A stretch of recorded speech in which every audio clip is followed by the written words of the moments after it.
I'm Ray Redacted. This is the complete history of hacking and phreaking. Some of you may have seen the first half of this a few months ago at a charity fundraiser we were doing for the Mini Hats Club. Let me tell you, instead of getting into a big thing about who am I with regards to CVEs and certifications and colleges and universities and jobs and all that crap, okay, I'd like to tell you what stickers are on my laptop. The stickers on my laptop are a fantastic logo that Scott McCready made me for the InfoSec Happy Hour that says Ray Redacted on it. By the way, I was not born with that name, Ray Redacted. I just want to clarify that because my mom is on the call. That was not my actual born name. I also launched Tribe of Hackers podcast recently. So that's a brand new podcast based on the Tribe of Hackers books. Active and Diana Initiative, Mental Health Hackers, Mini Hats Club, and then brand new, I just became an ambassador to an organization called Hacking is Not a Crime. But you don't want to hear about me.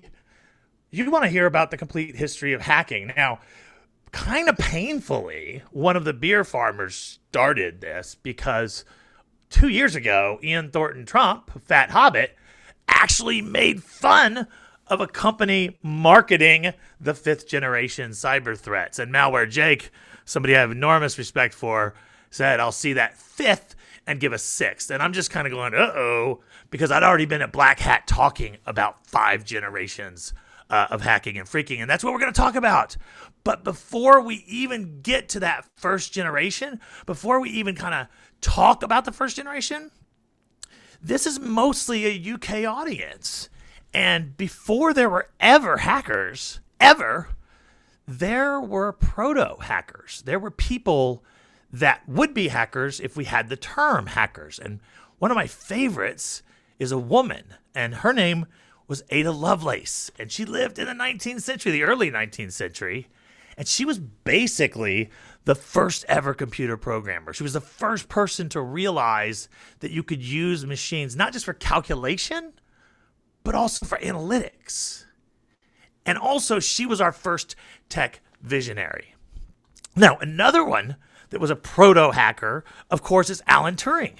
He was a cryptographer. He invented the logic engine. He's basically the father of computer science and AI.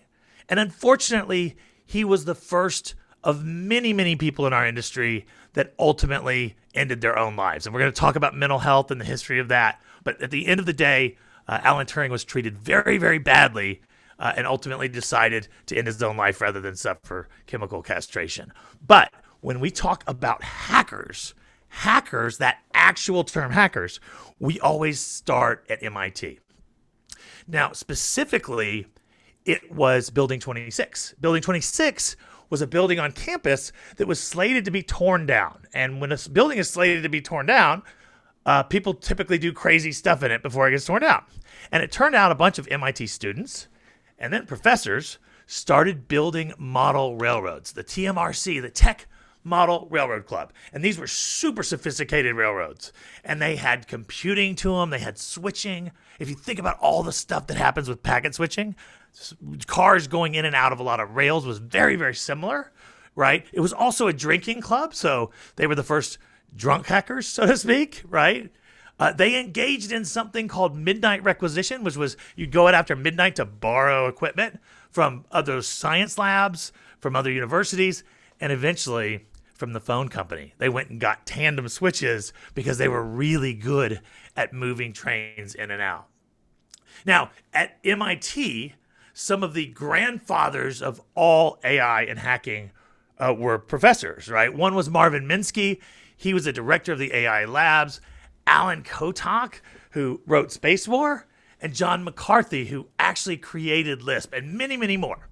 But in April 1955, the minutes, okay, so you young people don't know this, but they used to write minutes of every meeting, right? The minutes of the meeting for the TMRC actually said, Mr. Eccles requests that anyone hacking on the electrical system turn the power off to avoid fuse blowing. Which, by the way, that's actually really good advice, but it's the first time we've ever heard the term hacking. And then it became known as anything you could do to make a shortcut, right? To shorten the process, creatively think of ways that A is supposed to be able to do B, but create it to do C and D as well, right? And one of the biggest ones there was code bumming. So if you had a punch card program that was 14 cards long and you wanted to run it right away, you could find a professor that had a 300 punch card program, and if you optimized his code down to 280, you could sneak yours in and run it as well. That was actually known as code bumming, and it was really ultimately the first hacking, right? It was bypassing systems, it was optimizing code, right? And they also wrote down some of their, I want to call it an ethos. And some of this ethos you'll recognize from hacker ethos today. Number one was information wants to be free. How about that, right? Mistrust authority. Everybody should have access to computers, and they can create beauty.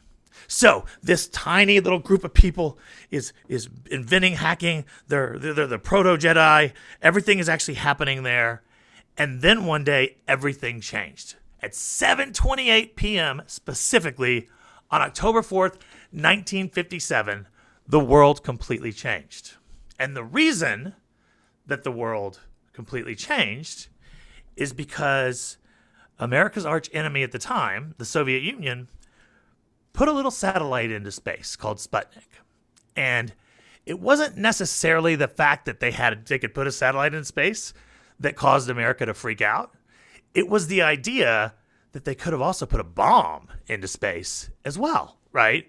And so collectively, all of the folks in the United States completely panicked and passed certain laws and regulations, one of which was DoD Directive 5105.15, which created, this was the act that actually created DARPA, the Defense Advanced Research Projects Agency.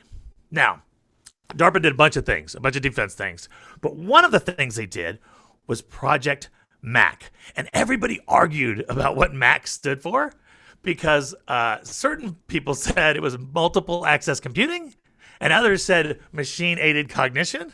I guess it depended on where you were, but it ultimately was about building communities and bulletin boards and email service. And guess what people started exchanging? They started exchanging software, and also tricks about hacking as well. So if you've ever seen this before, this is what it looks like. It actually looks like the original ARPANET backbone, the UUNet, if you would even know that name as well. So this is generation one. There's no profit motive, There's pure curiosity, there's innovation, and there's ingenuity. And at this point in time, there's no reason to have any cyber defenses, So we don't need that, right? So here we are, university environment, now multiple university environments, and that same sense of curiosity and the desire to explore spills over into the next logical place where you can explore computers, which actually, if you think about it, was the biggest network of computers outside of the ARPANET, the PSTN. That's the public switched telephone network. And it could probably be best epitomized by this. Switchboards were replaced by mechanical systems. Different noises were used to trigger the switches.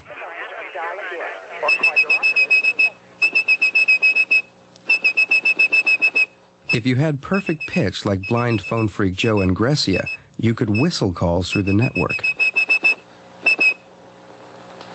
Let's see if I make it this time. This is really hard to do. It sounded like all the tones were present, so the phone should be ringing about now. Okay, it hit the phone. It just takes a little while. He even showed off his skills for the local media. From his one phone to a town in Illinois and back to his other phone, a 1,000-mile phone call by whistling. Joe Ingresia says he used to do these things because he is fascinated by the technology. Now, he was fascinated by the technology, right? But he actually became known as Joy Bubbles. He eventually legally changed his name to Joy Bubbles. He started at 4 years old listening to the phone system. And Joe Ingresia was legally blind. He was a ham radio enthusiast. And it turned out that what the kids would do back then was blind kids would go to summer camp every year, right? Summer camps for blind kids. And they wanted to keep in touch with each other throughout the rest of the year. And so they figured out ways to whistle and take control of phone systems, right? And it spread like wildfire.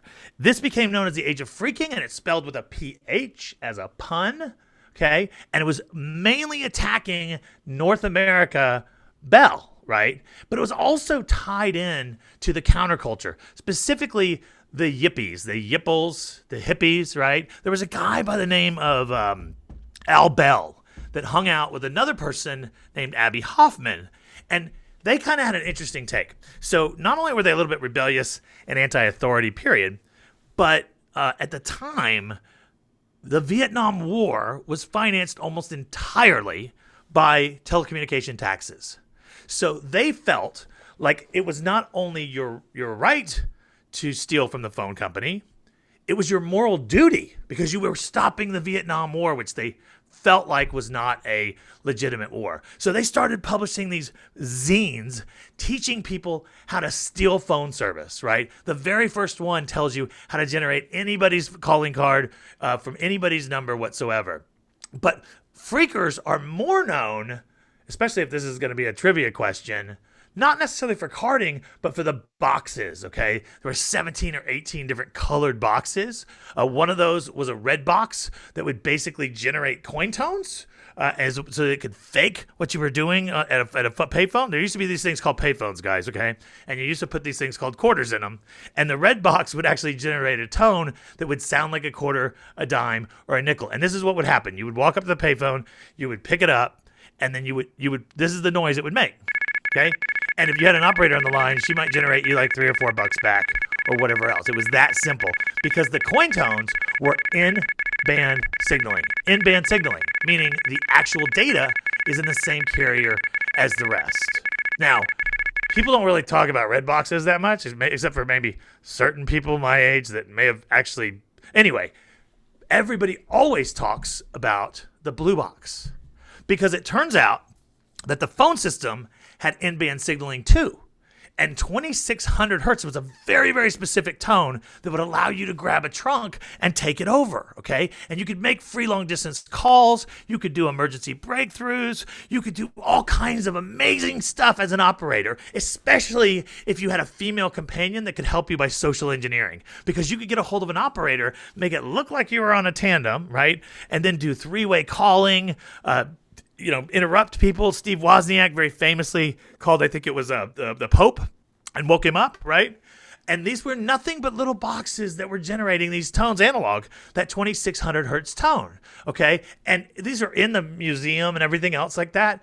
But we relied on the fact that SS5, Signaling System 5, used in-band signaling, okay? Then Esquire magazine in October 1971 published this little article called Secrets of the Little Blue Box. Now, the author pretended like he wasn't talking about a real device, this box you could buy for $300 US that would allow you to do all these things, okay? He made it sound like it was fiction, but when he published it, one guy in particular got a hold of this magazine and started reading it, and then this is what happened. Well, as I was talking to Steve Jobs on the phone, I said, it occurred to me that, wait a minute, they're giving too much information about certain frequencies and certain codes. There's too much information here. This doesn't sound right for a fiction. And so we decided to go check some of it out. So on a Sunday, we went to, where's the technical library you can sneak into on a Sunday? Well, we picked the Stanford Linear Accelerator Center. No question, you go to any of these places, in the high research, the very pure theoretical research type places, and boy, I'll tell you, there's no such thing as a closed door or a locked door, so we always found our way in. And we'd go up to the library and read all the computer magazines every week, and we found a book on the telephone system, and it had the same frequencies that were mentioned in this article that was called Fiction. And we looked at each other and realized that we had stumbled onto something that was not fiction. So, of course, that's Steve Wozniak. Now, Wozniak was an engineer's engineer, right? Brilliant guy, right? He was actually kind of a hacker, right? The things that he could do, with the circuit board and soldering and everything else like that. But he was only half of the equation, right? So he's the one actually that's figuring out how to do it. But in every major organization, there's typically engineering and then there's sales. One of the things that Woz and I did was we built blue boxes. They were devices that you could build. You know, when you make a long-distance phone call in the background, you hear doo-doo-doo-doo-doo-doo. Those are the telephone computers actually signaling each other, sending information to each other to set up your call. There used to be a way to fool the entire telephone system into thinking you were a telephone computer and to open up itself and let you call anywhere in the world for free. And these were illegal, I have to add. But in spite of that, we were so fascinated by them that Woz and I actually figured out how to build one. We built the best one in the world. It was the first digital blue box in the world. But it was the magic of the fact that two teenagers could build this box for $100 worth of parts and control hundreds of billions of dollars of infrastructure in the entire telephone network in the whole world. That was magical. And experiences like that taught us the power of ideas, the power of understanding that if you could build this box, you can control hundreds of millions of dollars worth of telephone infrastructure around the world. That's a powerful thing. And that, if we hadn't have made blue boxes, there would have been no Apple. There would have been no Apple. And these little boxes, these Wozniak boxes, were really well made. They even had a warranty, even though it was an illegal device. It came with a money-back guarantee if you opened it up. One of the trivia questions is, what did it say on that slip of paper in there? And of course, they're worth $25,000 today if you get a real one. But if you think about it, that little box allowed them to take control of the entire phone system. And then they ended up inventing the iPhone, which is a lot smaller, but basically allows you to take control of the entire phone system, right? And so here we are. It is now a point in time where people can buy blue boxes, either cheap knockoffs from your local bookie or some kind of person in the mafia, or really good digital ones from Wozniak, right? And the phone company started to notice, but it was less than 1% of their total billing, because phone calls used to be really, really expensive, and this was just a flies net, right? So it wasn't in mainstream at all, okay? And it might have remained that way until one day General Mills changed the equation. Now, for the young folks out there, I should explain. We used to buy cereal that had toys in every box. There was a toy, and you would just dig your hand, dirty or not, to get the toy out. And General Mills decided that a good toy would be a boson whistle. And it turns out that the whistle that General Mills sent 12 million out could generate the 2600 hertz tone. So teenagers all over the place could grab these tones, and the first prank they would pull is if they walked by a bank of phones, like everyone's on the pay phones at the airport, you could blow it and it would knock everyone off because they would immediately go into operator mode, right? But then eventually everybody started learning, what does that tone mean? What can I do? Oh, this is fantastic. Oh, let's set this up in my dorm, right? And it was popularized by a guy by the name of John Draper. He changed his name to Captain Crunch, but he cruised around in his hippie van talking about this, okay, and popularizing it on pirate radio. And he also met the blind phreakers and basically, depending on who you ask, either exploited them or embraced them. And that's all I'm going to say about John Draper, period, because we don't consider him part of the InfoSec community anymore. Additionally, Ian Murphy came along, and he felt like it was unfair for Bell to charge different rates for daytime and nighttime. So he programmed every phone switch in America with a default password, okay, so that it always treated every call like it was 3 a.m., basically ripping off billions of dollars from the phone company, and they didn't even know how to undo it, right? We also had Kevin Paulson, who went by Dark Dante. He's now a legitimate writer. Redbox Chili Pepper, who was a member of the Cult of the Dead Cow, wrote for 2600 and PLA. But what we would do, what the phreakers would do, was exploring the phone system using things like beige boxes, which was basically like a lineman's handset, doing sweep tones, war dialing, looking for all of these special numbers so that you could eventually get to what was called the simultaneous seizure trick. Okay. And that would basically allow you to do all kinds of wonderful things or all kinds of tricky things to phone numbers. Okay. You could also look for sweep tones, ringbacks, ABNs and ARNs, which are still very useful today. If you're hunting a scammer, it's great to have an always busy number or an always ringing number if you want to leave it for somebody, right? The phone company has those too. But what we were always looking for were loops and bridges, okay? And a loop and a bridge were two different ways that you could connect multiple phone calls. So one person could call Chicago, another person could call Europe, and then you could bridge it basically together. And what's funny about that is that in the deviant psychology book about behavior, they talk about how obsessed freaks were with looking for this so that they could do conference calls with total strangers, right? And ultimately, that's really ironic because a lot of these freaks grew up to become InfoSec professionals, and we hate conference calls, right? Spending hours and hours and hours looking for these special bridge numbers that you could do that.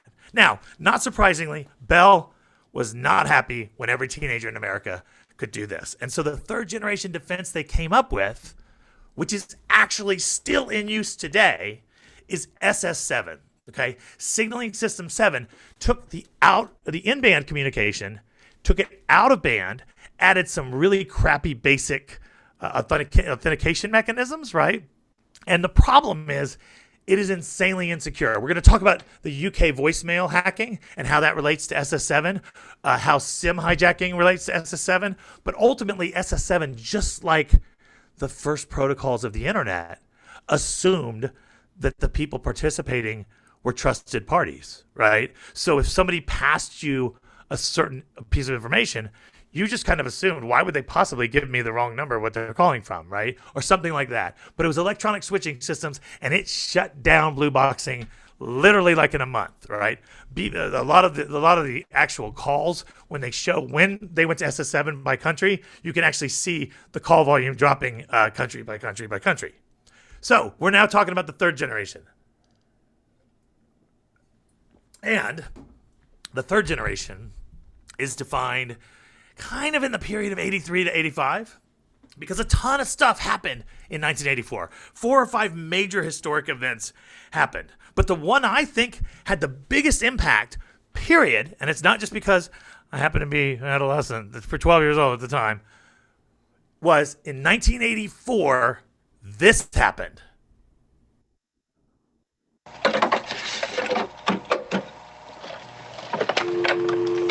What are you doing?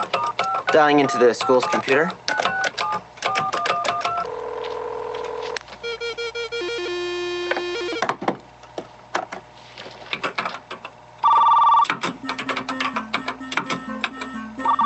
They change the password every couple of weeks, but I know where they write it down.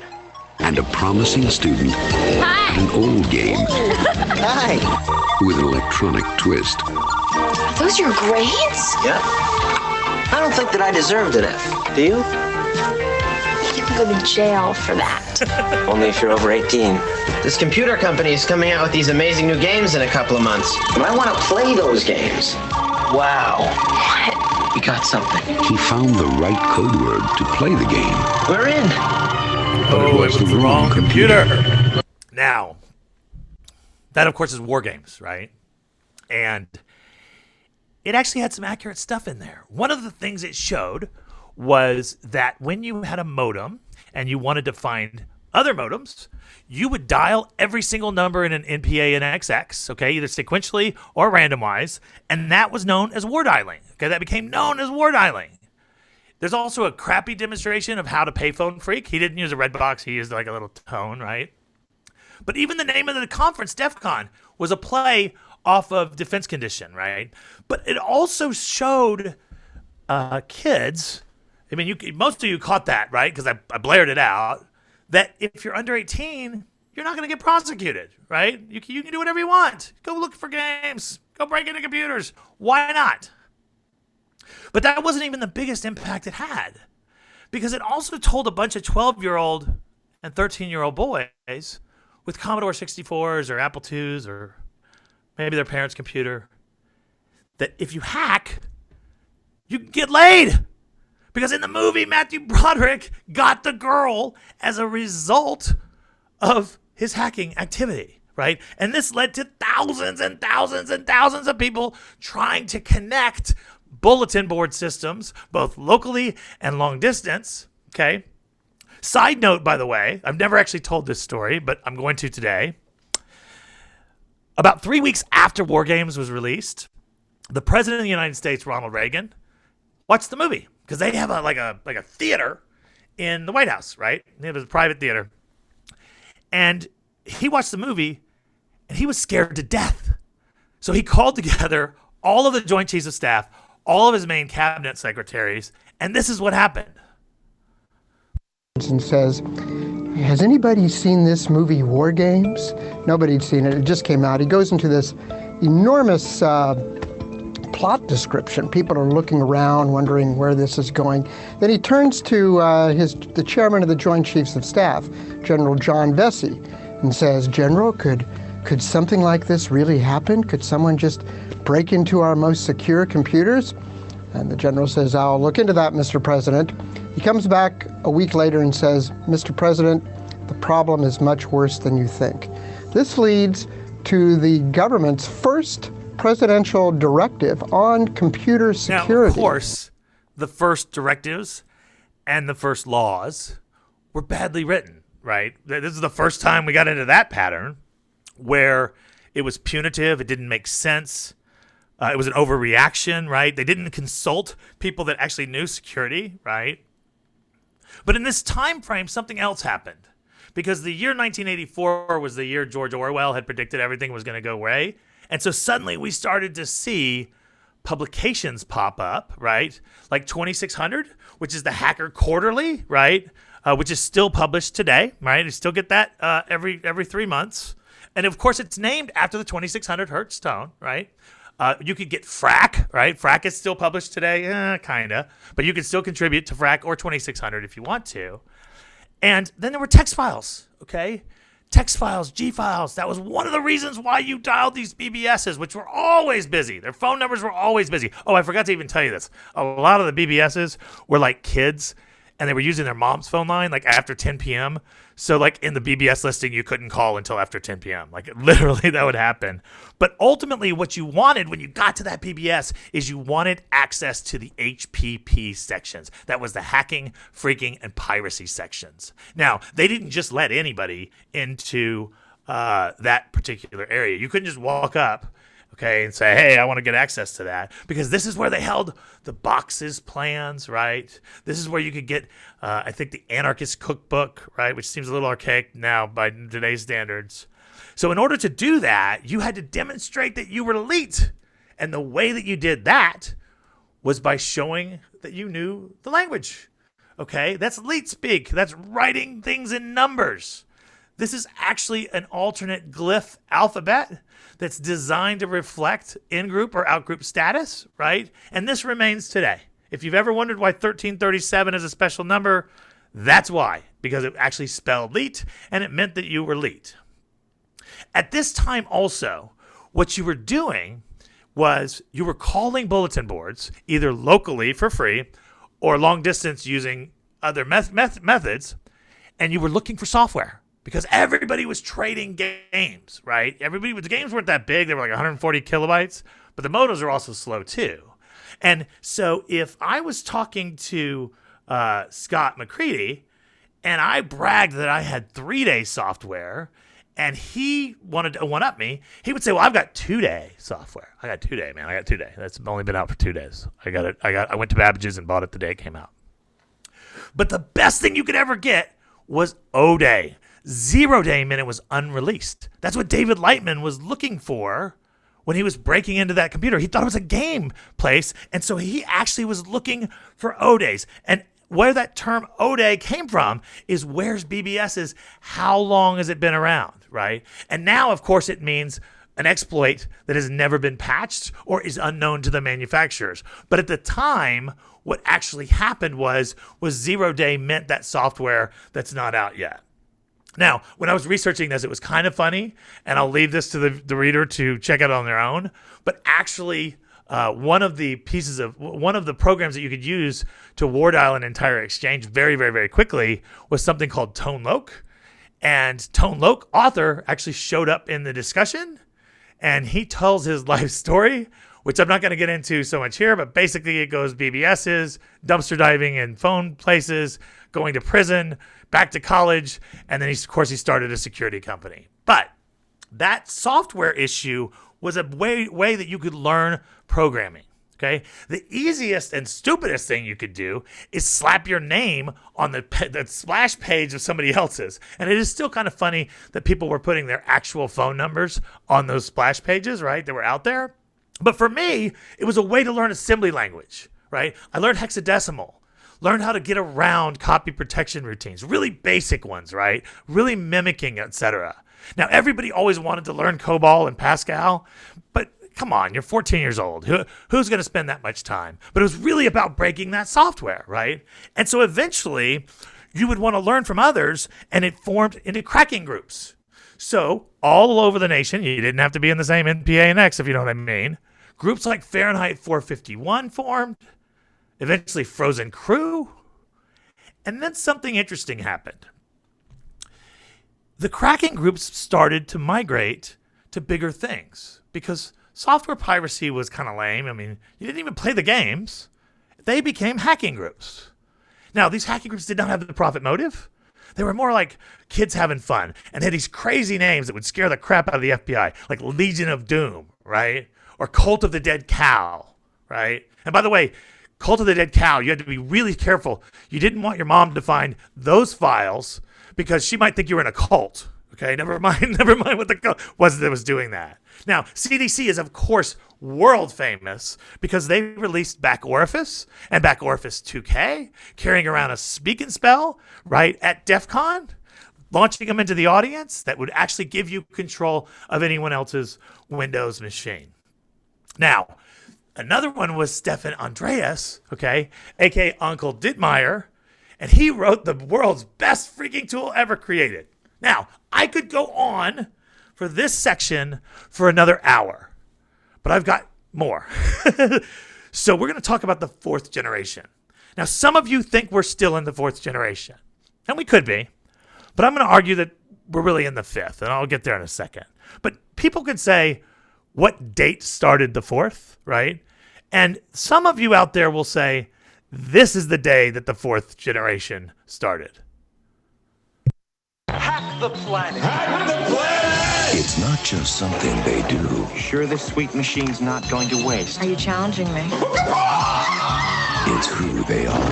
I win, you wear a dress on our date. And if I win, so do you. They can crack any code.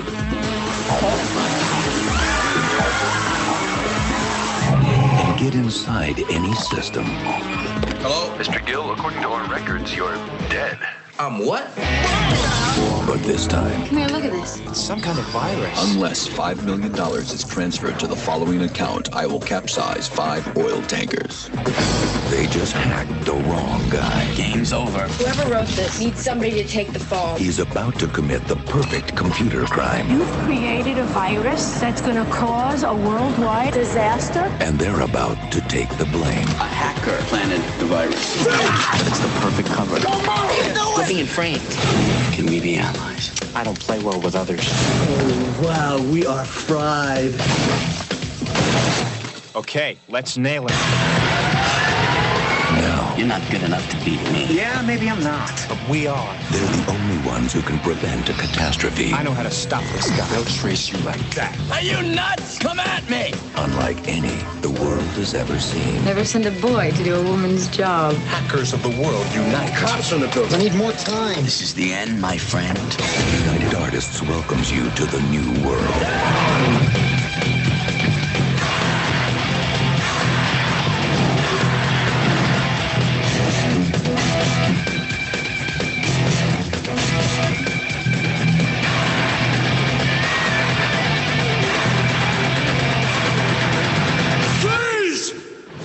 All right, I let them play a long time, by the way. Just to let you know, that was there a long time. So it was cheesy, right? It was campy.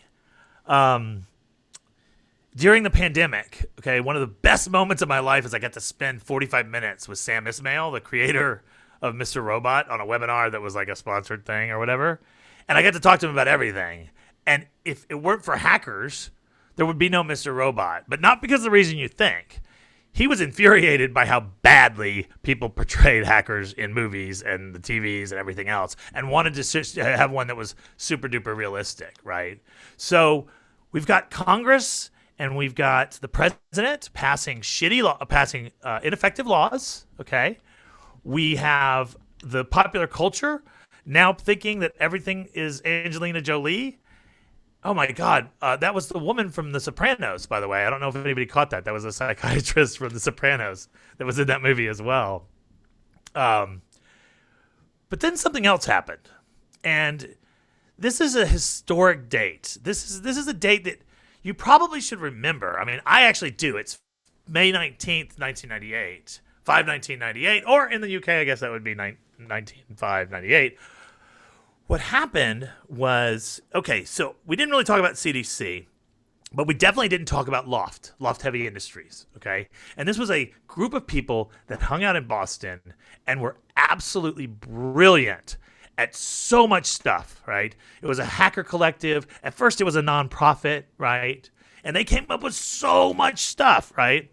And on May 19th, they actually got called in front of the Senate, okay? That's Brian Oblivion, John Tan, Kingpin, Mudge, okay, Weld Pond. That's Space Rogue and Stefan von Neumann. Almost every one of these is on Twitter, by the way. Now, the testimony was an hour. It was Fred Thompson, this movie star guy from Law and Order, that was asking all these kind of questions. But what's crazy about this session, and I encourage you to watch the full hour, was during this hour, there's like 7 things that happened during this hour for the first time that you would either recognize or roll your eyes at. They called them rock stars for the first time ever, right?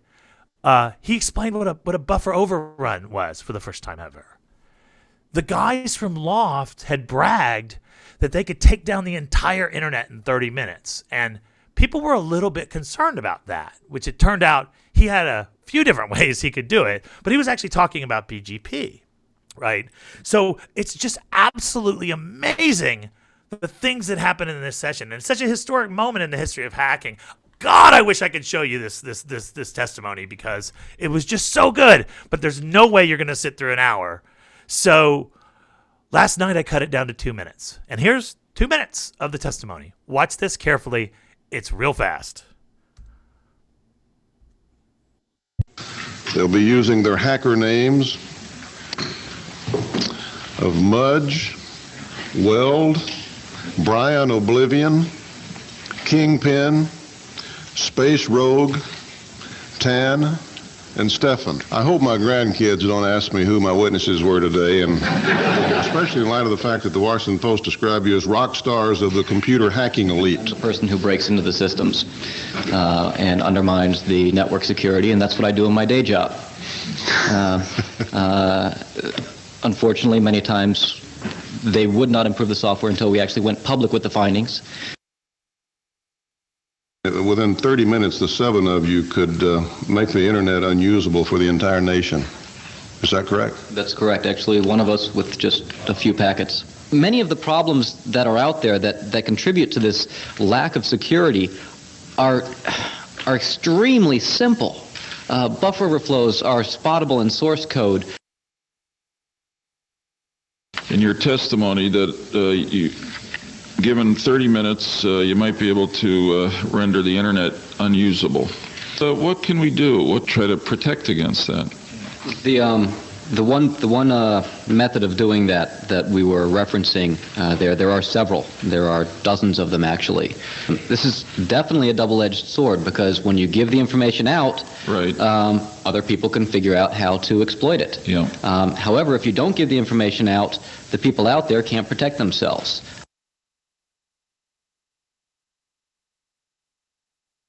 The first time some big company has been compromised because of this, that it may fix itself.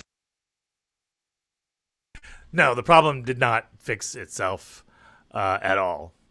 And it was at this time that the harmless pranks and the non-profit motive exploration stuff took a little bit of a nasty turn, and we started to see things that were either vindictive or that were illegal. And one of them became known as doxing, right? And so what doxing was, and sometimes it's spelled with an X, sometimes it's spelled with two X's. It's not a UK versus America thing. It's actually, however you spell it, somebody on Twitter is going to tell you spelled it wrong. But the origin was, if my name was, oh God, I got to pick a name, David Lightman, that was my hacker name, you could tell the world what school I went to, who my parents were, my social security number, and I would have to give up that name, right? That persona. I'd have to give it up because, I've been doxxed, right? It was also associated with vigilantism as well. Now, doxing, of course, remains a very, very big issue. And I know that you think I'm going to make a joke about Brian Krebs, but I'm not. We're going to talk about carding, okay? Carding was also something that came along the scene at that point in time, and that was credit cards were insanely easy to fake, right? If you knew the Loon algorithm, which most people memorized, you could just generate a number and it would work. If you guys have ever seen the movie The Jerk, Steve Martin is like looking through this book of all the credit card numbers that don't work. Every other number that worked in the Loon system did that. And so people started carding services, right? Started stealing things, right? There was very, very specific ways, but it was really a dent compared to what it was later. This was also the first time we ever saw denial of service attacks. But the one that came along that has changed every single one of our lives was, now, we didn't talk about social engineering, okay? That's a whole nother talk. The history of social engineering is a completely different talk. But social engineering is when you use psychology to get somebody to do what you want, typically to give their credentials or their logins, right? Well, somebody at America Online, a hacker that wanted to pursue America Online, came up with the combination of electronic use with social engineering and wrote a Visual Basic program called AOL. And what you could do is you could send out 1,000 messages. You could change your username to AOL support desk, or maybe even desk with an extra K, right? And if you send out 1,000 notes asking people for their login and password, 100 people would write you back, period. Okay, it was a 10% return rate on AOL. It was just ridiculous, right? You could ask them their credit card numbers. You could ask them their logins and passwords. And the reason that people wanted this is because it used to cost money by the hour to use these online services, right? And if you actually look at the tool, fish was actually still spelled with an F at the time, right? And you could even customize the letter. Hey, I'm with America Online. Due to a problem we lost vital information. Please give us your login and password. Now, the reason that this is so important is because at my company, we track the total number of breaches that we're involved in, incident reports and everything else like that. And it's still well over 90% start with a fish, right? Probably closer to 95, if depending on how you actually looked at it. So this was when attacks started. People started stealing source codes. Okay, people started going after intellectual property. PII and credit card theft became a very profitable enterprise, right? The bots started showing up. We all lost the concept of privacy. Everyone did, right? This became the age of the breach, right? And then we started to see DDoS evolving with much more sophisticated timing attacks. But the worst part of all about stage 4 is the profit motive was driving it. And the profit motive is ultimately what drives probably our second biggest problem in the industry today, which is ransomware. Now, it wasn't just hackers at this point. It was criminals of any kind. And that actually included some reporters. There were reporters in England that figured out, well, they actually used a private detective to do this. If you set your caller ID to your own cell phone number, right? You could call your own cell phone number and get your voicemail, right? That's number one. Number two, most people didn't change their default PIN on their voicemail. Number three was every system, whether it was Orange or EE, had a dial-in number that you could dial in, let's say from a landline, and then put in your number, right? Well, it turns out if you called that number while spoofing that number, you had administrative rights and you could reset anyone else's. So there were 7 ways that voicemails could be hacked. And it became very, very prevalent. 2,200 people were in the media. It was this massive mess, right? And these were not sophisticated hackers at all. These were people that were pouring through voicemails and listening to it. Now, when I was doing this research, first of all, I was surprised at how many different ways you could do it. But there's still vulnerabilities on that. There's still ways that you can actually retrieve someone else's voicemail on one of the UK carriers today, right? And I'll leave the research to that to somebody else because I know that there's people out there. So that mainstreaming happened. And the hackers always knew ways that you could get to systems that were exploitable, right? But John Mattingly came along and he decided that we really should, if we want to expose IoT vulnerabilities, and we do, so that they'll be patched, why not build a search engine, okay? And put that in the hands of everyone so that people can search. And even today, there are certain Shodan searches that when you tell the company you found it on Shodan, they assume that you broke into the network, etc., right? But Shodan was a revolutionary idea. Have I been pwned from Troy Hunt? Same exact thing, right? Most people that don't know the industry assume that those are malicious tools, but they don't understand how powerful they are for hardening our networks, right? In 2009, Chris, Jeff, Matt, Jack, and Travis got together and renamed security fringes to BSIdes. And BSIdes was designed to be decentralized. It was designed to be global. It was designed to expand the conversation, involve more people, and enable people to be a part of the discussion. So that's BSIdes, and that brings us to the 5th generation. Again, you could say we're still in the 4th, but I believe that we're in the 5th, and here's why. Script kiddies, organized gangs, insiders, people that were social engineered was nothing compared to when the nation states came along. Now, we can argue all day long about when this started, but for me, it was in 2011 with the launch of Stuxnet, okay? Stuxnet was the most sophisticated cyber weapon of all time. You got to read Kim Zetter's book. Kim Zetter's book is so amazing.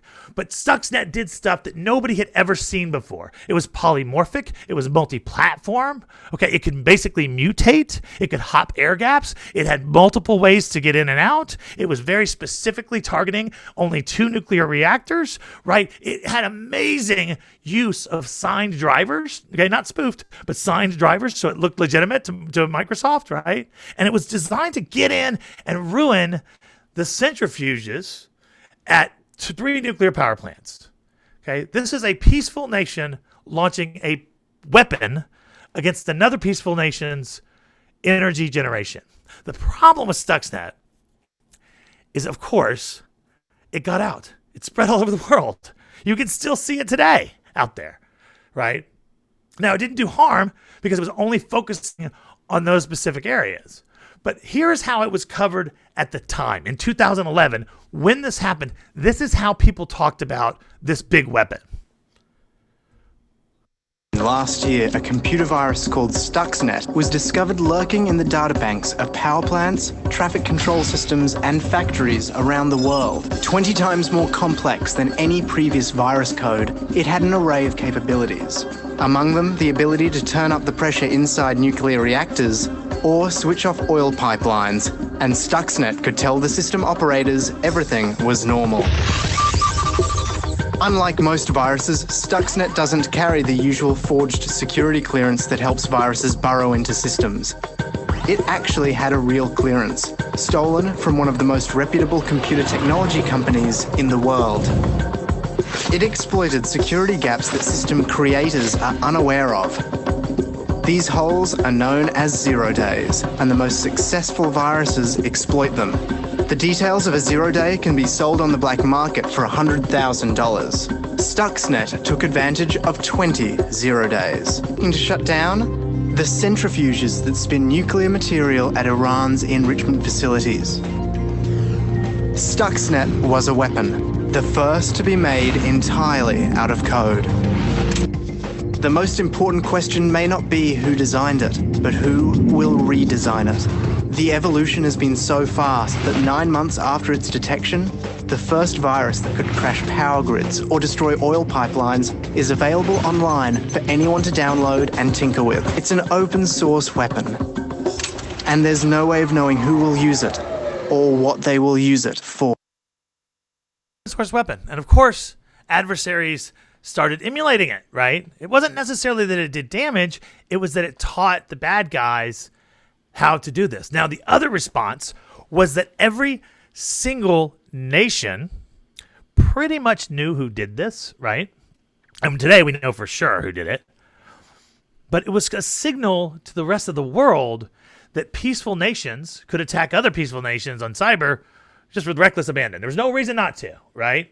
And so every single country went from having only defensive cyber defenses to offensive, right? Well outside the Five Eyes, everybody started developing those. And as a result of that, we started seeing activity from what cybersecurity professionals call nation-state actors. Nation-state actors is a fancy way of saying financed by a government, okay? Could be the military, could be a third party, right?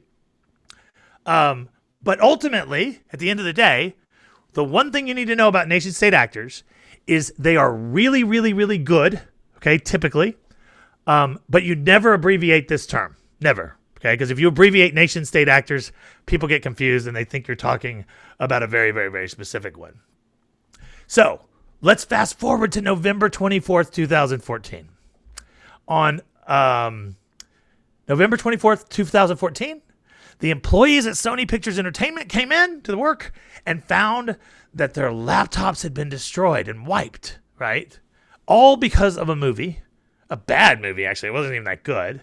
But I'm not going to obsess about the movie or about Sony, but there's some big lessons that we can learn. The first lesson you can learn about Sony is asymmetry. Now, that's a military term that means I can do with 3 people what it takes you 300 people to defend, right? Right? So cyber defenses is an asymmetrical warfare. One kid with eternal time and eternal energy can do way more damage than 12 people can protect, right? And Sony's a perfect example of this because the person in charge of security at Sony Pictures Entertainment went to a magazine and told that magazine, hey man, I'm not going to spend $10 million to protect a $1 million loss, right? So he's actually on the record talking about the damage. Now, of course, we know the damage was way more than 10 million, right? It was closer to $1 billion. But here's another lesson. Risk assessment is sloppy. The other lesson about Sony Pictures Entertainment is alarms. They had 20,000 alarms going off. They had 4 different IDS systems. They had firewalls. They had Cisco. They had everything. But when you have that many alarms going off, what do? You turn them off, right? You ignore them. You need actionable intelligence. And it wasn't bad enough that they'd been penetrated multiple times. It wasn't bad enough that they'd been penetrated deeply, but they didn't even catch the exfiltration. Terabytes and terabytes and terabytes of data.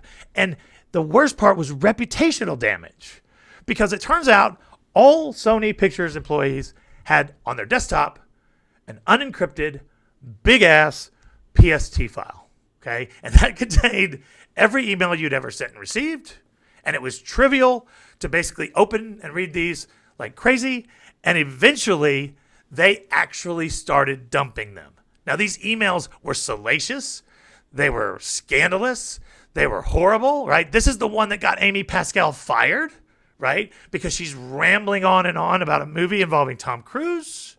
It's really, really, really late at night, okay? So we started to see, way beyond just Ashley Madison, reputational damage could be the worst thing you do to companies, right? It could even be worse than encrypting files that are there.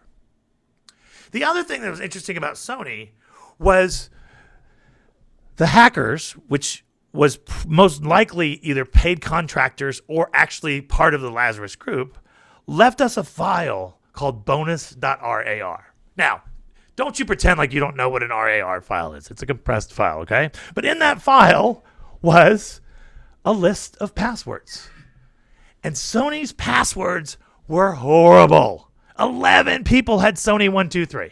as their password. They had been through audits, and the auditors had told them you cannot use your username as a password, but they were overridden, and they passed compliance anyway. So tons and tons and tons of horrible passwords, right? Super duper easy and being reused. So President Obama goes on TV. He starts talking about security. Everybody, every newspaper's talking about security. Everybody's saying we got to have better passwords. We got to have better cybersecurity. Everyone, change all your passwords and get it locked down. Do you think anybody learned their lesson? Well, we don't have to wonder, because this guy went out and he asked people 3 weeks after Sony, and this is what he found. Today, we sent a camera out on a Hollywood Boulevard to help people by asking them to tell. Sorry, let me get that going again here. Today, we sent a camera out on a Hollywood Boulevard to help people by asking them to tell us their password. And this is how that went. We're talking about cybersecurity today and how safe people's passwords are. What is one of your online passwords currently? It is my dog's name and the year I graduated from high school. Oh, what kind of dog do you have? I have a Chihuahua Papillon. And what's its name? Jameson. Jameson. And where did you go to school? I went to school back in Greensburg, Pennsylvania. What school? Hempfield Area Senior High School. Oh, when did you graduate? In 2009. Oh, great. It's like my cat's name and then just like a random number. Okay. Have you had this cat for a while? Yeah, she's my childhood pet. Aw. And what's her name? Her name is Jolie. Jolie. Mm-hmm. So like a password of yours would be Jolie and then a number. Yeah. Like number 1? Like my birthday. Oh, when is your birthday? June 12th. Oh, nice. And what year were you born? 95. Oh, great. Mm-hmm. So Jolie, 6/12/95. Yes. Got it. So you mean to give my password right now? No, I cannot do that. But we all want to know what it is so we can tell you if it's strong or not. Oh my goodness. Let me think. Okay, one is Tel Aviv. Yeah. 468, and then Israel. It's only 3, but it's for me it's strong enough. Ireland 1 2 3 4. Gemma 1 2 3. Spell Gemma. He's going to spell it for us, actually, to be specific. Now, we know who did the Sony Pictures Entertainment breach, right? We know, right? There's some of these that we know for a fact. With attribution, you always say, I speak with a high degree of confidence. But in this particular one, there was a lot of evidence, there was a lot of insider evidence, and there was a lot of the same mechanisms that they used. Now, Lazarus is still very active in stealing cryptocurrency because North Korea used to manufacture counterfeit dollars. But why futz with that when you can just steal Bitcoins all over the world, right? Billions and billions of them that are there. That's like their main way of raising money. If you're a member of this group, you get to keep 20% of whatever you steal, right?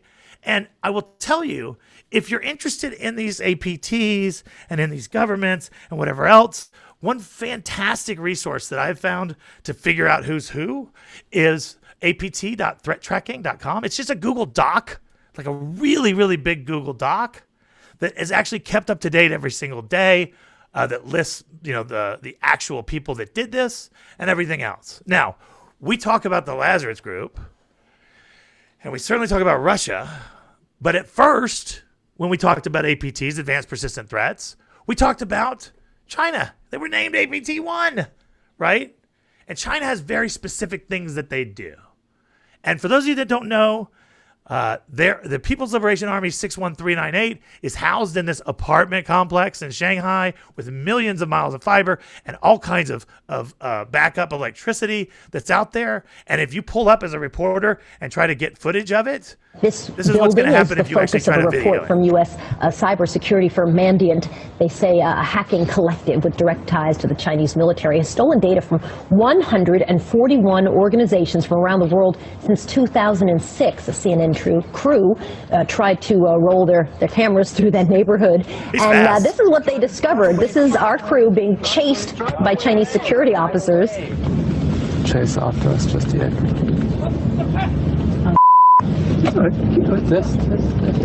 Never slow down, by the way. Never slow down. Keep driving. Drive away. Drive away.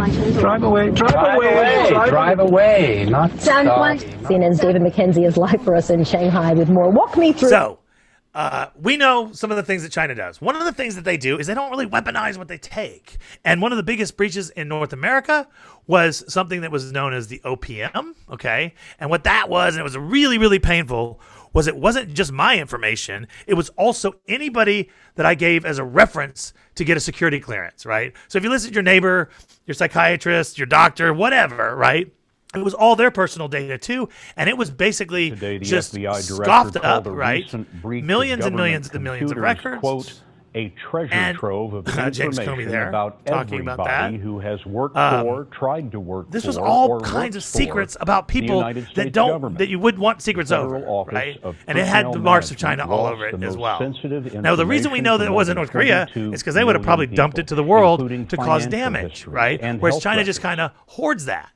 And that's why I knew immediately when Equifax happened that it was China as well. Because it wasn't really sold, right? It had all the hallmarks of China. And I think we could say with about 90% certainty that it was China at this point in time. But it was a massive breach.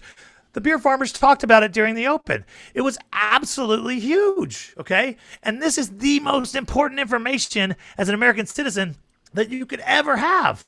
It was your tax information. It was your address.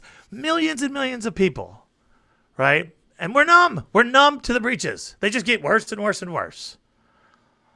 But then the game changed. The game changed because the Russians figured out that you could change the world with the right breach. You could actually break in and get a hold of incriminating information, and you could change or try to change the outcome of an election. Now, the way they got in, guess what? Was it all started with a fish. Now, I know it's fashionable to tell everybody, let's blame the users because of their stupidity for clicking these, but the Podesta fish was really, really, really good, okay? If you actually look at it, you'll see that they actually encoded his Google profile photo in there. The URL looks pretty real. He wondered if it was real. He forwarded it to his IT guy. His IT guy said, set your password back. But what his IT guy didn't tell him was don't use that bit.ly address down there, right? And once they were into Podesta, they could get their tendrils into all kinds of other stuff. And there is no debate that this was Russia. None. Zero. There is one person on the entire planet that doubts that this was Russia. Period. We know because Grizzly Step was released, okay, with very, very extensive unclassified intelligence, talking about how APT 28 and 29 were actually banging into each other, right? They were in the RNC as well, which is the other side. And all of that really reached a plummet when one night, as a cybersecurity professional, you're sitting at home and you see the most surreal moment of your entire life. You're saying Russia, Russia, Russia, but I don't, maybe it was. I mean, it could be Russia, but it could also be China. It could also be lots of other people. It also could be somebody sitting on their bed that weighs 400 pounds, okay? Now, I could afford to lose a little bit of weight, but let's not call me 400 pounds, okay? We were not particularly happy with that. But then something else happened. The Russians doubled down because, let me back up for a second.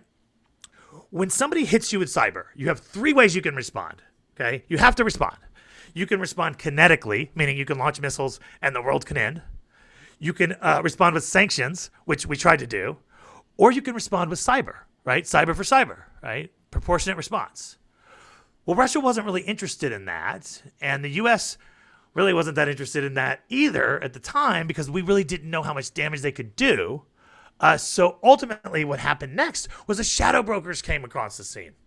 And according to Edward Snowden, they were basically trying to tell the world, hey, if you retaliate on us on cyber, we have a ton of other shit we can release. We have evidence that you might be spying on some of your allies, even the Five Eyes guys, right? We have all of these implants, etc. And so for a maximum effect, we're going to pretend like this isn't Russia, and we're going to dump them to the world. Now, these were extremely advanced cyber weapons, right? I mean, there were pieces of code that could let you take over any Cisco router at all, right? And of course, it was all tied to what they called equation group. one of the most potent weapons, period, was actually pretty simple. It's an SMB-based weapon known as Eternal Blue. And when we saw that, we were like, whoa, you can basically pwn any Windows machine, right? You got to weaponize it a little bit. And guess what happened with that? That weapon that was designed for cyber warfare between nation states became WannaCry. And WannaCry, because we're talking to a British audience, was ultimately stopped, whether you like it or not, by Marcus Hutchins. Now, I know that that's a controversial figure, right? I know people have different opinions about him. But I've met him. I've spent time with him. I think he's a brilliant guy. And Emily Kroos, on my podcast, made a big point about empathy is one of the most important things you can do in cybersecurity. And casting stones on people for what they did when they were a minor is not showing empathy, right? Who among us can first cast the first stones? But I highly encourage you to read this article in Wired. It just came out like a month ago. Oh my God, it came out 4 months ago, right? And get his opinion, and then maybe form your own opinions about that. So, fifth generation defense. We're now defending against script kiddies, a possible labor shortage, sophisticated cyber games, and nation states, right? And we've got magic bullets, right? We got magic bullets. We've been hearing about this for 2 days. We're going to fix it with machine learning and AI. No, we're not. Absolutely not. Because the problem is the non-artificial intelligence. Stop me if you've seen this one before. Multi-million-dollar cybersecurity budget, right? Rock solid. Password reuse. And depending on who you ask, as much as 70% of people are using passwords over and over and over. Now, we know the answer, right? We do. Everybody knows. Everybody on this call knows. It's simple. It's easy. It's basic hygiene. We need unique, strong passwords. We need patch hygiene. We need antivirus. We need multi-factor everywhere. We need situational awareness on phishing. But here's the problem. Even if we solve all of that, there's a bigger problem that we're facing too. And that is influence operations. And that is actually psychology being designed to manipulate people, to cause discord, to cause fights, right? Basically to cause chaos. And the more we look into this, the more we realize these are coordinated efforts. And a lot of times they may not be on the side that you think, right? In the case of Brexit, there was a ton of propaganda being generated by Russia on both sides, right? On both sides, both remain and leave, right? But they do follow the same tactics. And this is going on right now. Right now today, it's going on about COVID-19, for example. And I would actually argue that it's going on in our industry. There are people, agents of chaos, that are designed and that relish in causing to stir shit up, right? We definitely know that Facebook is worse for you than smoking. Giving up Facebook will give you a better life than giving up smoking, right? But it's ripe with examples everywhere. And it wasn't just Brexit. It was a Dutch referendum. It was the German elections. Back when AIDS was a thing, a group of Russians decided to try to convince a bunch of Americans that AIDS was created by the CIA, right? This is extremely well documented in this book, right? And today, they're spending not really that much money for the effect they're getting to cause people to fight about masking, about shutdowns, about blaming China. And the hallmarks for all of this, and this could be Russia, it could be trolls, okay? It could be anybody that's saying, we want to destroy the industry from within, is come with a little nugget of history, find yourself a useful idiot, deny everything, and keep your hand hidden. So I do want to close, because I'm almost out of time, with another history lesson, and then also to tell you what you need to do next, or actually to ask you a call to action, right? But in order to do that, I need to do another history lesson, and I'm definitely going to get a drink of water here. In Manchester, in 2017, Mike wrote about seeing Ian Thornton Trump talk, okay? And he said, 1, I'm doomed, I need a blanket. And B, I'm not having this shit, let's do something about it, right? And that actually was kind of the origin and the start of an organization that became known as the Beer Farmers, right? Mike, John, Ian, Scott, and Sean today. They have InfoSec Happy Hour. They have nonprofits. And they have the phrase, here for you. Here for you, right? Here for you is not a discriminatory idea or anything else like that. Here's something else that happened. Because I was familiar with them. Definitely it was in the Mini Hats Club. Knew about Meadow. But 2 years ago today, 2 years ago today, September 5th, 2018, I got a message from not Meadow and CyberSec Stu, and basically decided that I would change my flight to coach so that we could go to the first ever Mini Hats Club meetup, and hopefully I could convince Stu that we really need to pour some of this into nonprofits and raise some money for charities, which was easy to do, absolutely easy to do. Now, since meeting the Beer Farmers and the Mini Hats Club, I've never had a single lunch or dinner alone in any city in England, period, right? And one of the things that's the craziest, and I promised everybody I would tell this story the last time, was I social engineered, or did privilege escalation anyway, my way to become a staff member. I was a staff member of Mini Hats Club for 42 days before Stu realized it and then kicked my ass out. And this is exactly the moment that it happened. And I'm not going to show you the audio, but what ultimately it is that Stu and Dylan are telling a funny story. And I convinced him that file permissions on my mobile app really required me to have staff to upload a file quite of that size. So that's how I became staff at the Mini Hats Club. And, bringing this back always to the beginning about Jake and Ian's piece about is there five or six generations of hacking? Over the last few days when I was preparing this, I came to the conclusion, is there 5 generations of hacking? There's 5 generations of hackers, right? We can count those people as different generations of hackers. And what I would like to propose to you is that the 6th generation starts right now. Okay. And I listened to a lot of the sessions over the last few days, and I picked out things that I think should be characteristics of the 6th generation if you'd like to join it. Number 1, here for you, quit repeating history, especially involving in Russia, right? Number 2, don't blow up that we have a skills shortage. That was Beer Farmers. Channy Sims gave an amazing talk, but the one thing I really took out of that was that diversity is strength.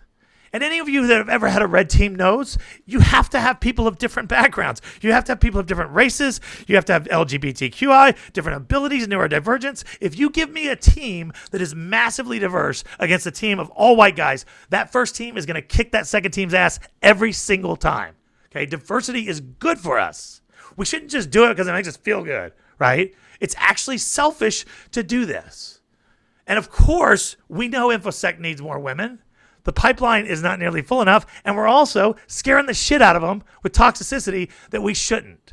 And I think the answer here is mentors. Every single person should be a mentee and a mentor. There is nobody that wouldn't benefit from that. And I was convinced by that by Tanya Janka. If you don't know Tanya Janka, she runs We Hack Purple, okay, and Cyber Mentor Mondays. Everybody can benefit from mentors that are out there. Now, Sean Wright said, hey, you can't fix what you don't know. And that really brought me back to the idea that, which by the way, that Sean, that was awesome. That was early for me. It was like 3 a.m. But that really brought me back to the fact that if you want to become a CISO, okay, you need 3 things. And number 1 or number 2 is you need to learn empathy. You will never succeed as a CISO without empathy. And one of my favorite talks in the world is by somebody named InfoSec Sherpa, Tracy Malif, okay? And she actually talks about how to get that empathy. You have to be able to put yourself in the user's perspective, in the criminal's perspective, maybe even the police officer's perspective, right? Because empathy is an actual game changer for your performance. So we have the tools. We know what we can do. I'm calling on us to hack the InfoSec community, to smash the gates. Okay, once those gates are smashed, lower the ladder. Help newbies out. Let's get rid of bigotry and harassment. Let's build up diversity and inclusion. And let's do it all. Now, I know some of you are going, holy shit, Ray. I thought this was a history of hacking, man. Now you're just getting preachy. But are you up for it? Are you? I want to give you I'm going to close with the wise words of one of the most brilliant poets in InfoSec history. And he said, here we go. No telling what's next. Life's up and down. You never know what you'll get. Be prepared when you're put to the test, because you got to step up. You got to stand above the rest. And that, of course, is YT Cracker. Do we have any questions?